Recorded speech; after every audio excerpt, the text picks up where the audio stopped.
Pada tahun 1980-an, Ina, Illinois merupakan sebuah pekan kecil yang terletak di selatan Jefferson County, Amerika Syarikat. Pekan ini agak terpencil namun dilengkapi dengan perkhidmatan asas seperti kedai runcit, stesen minyak, bank dan pejabat bos. Di pekan ini jugalah menjadi kawasan tempat tinggal Kit dan Elaine, iaitu pasangan suami isteri. Tahun 1987, Kit dan Elaine yang menginap di rumah jenis trailer mempunyai seorang anak lelaki berusia 2 tahun bernama Peter.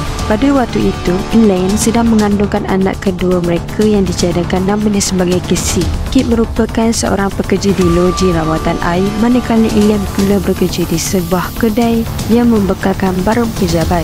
Apa yang perlu diketahui, Kit adalah seorang lelaki yang begitu melindungi keluarganya, memandangkan Jefferson County bukan kategori kawasan selamat. Kes jenayah seperti rogol dan pembunuhan kerap berlaku. Tiada jaminan untuk kekal hidup aman dan damai. Kisah sebenar bermula pada 18 November tahun 1987 apabila pihak polis bertindak untuk melakukan pemeriksaan di rumah Kit. Pemeriksaan tersebut terpaksalah dibuat atas laporan yang dibuat oleh ibu bapa Kit. Waktu sebelumnya, ibu bapa Kit telah dihubungi oleh pihak majikan Kit yang memberitahu anak mereka itu tidak hadir bekerja tanpa sebarang makluman.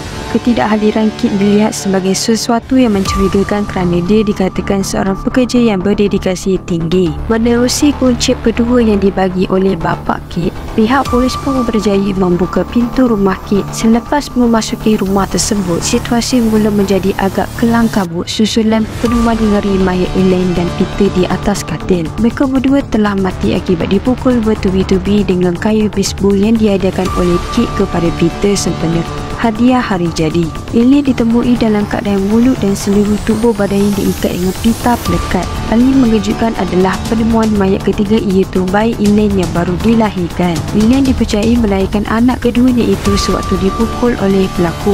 Menyedihkan lagi apabila bayi yang baru lahir tersebut turut dipukul sampai mati. Sementara itu, Kit gagal untuk dikesan. Mengikut siasatan awal, pelaku didapati telah cuba untuk membersihkan lokasi kejadian. Tiada sebarang tanda pecah masuk atau kehilangan mana-mana barangan yang berharga. Perkara ini jelas menyukarkan pihak polis dalam usaha untuk motif sebenar pembunuhan.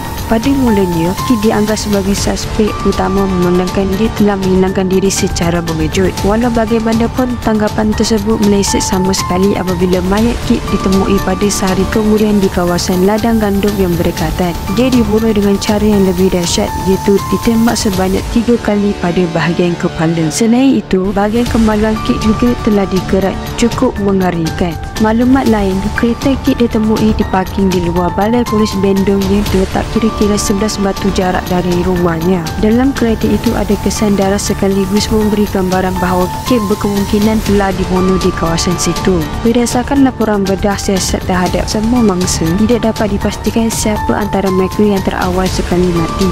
Mereka semua dibunuh dalam masa 1 atau 2 jam. Hasil siasatan juga mendapati keluarga Dadin bukan sebuah keluarga yang bermasalah. Hari demi hari, minggu demi minggu dan tahun demi tahun berlalu, pihak polis masih gagal untuk menentukan motif pembunuhan serta mengenal pasti suspek. Jadi, kes kian sukar untuk diselesaikan.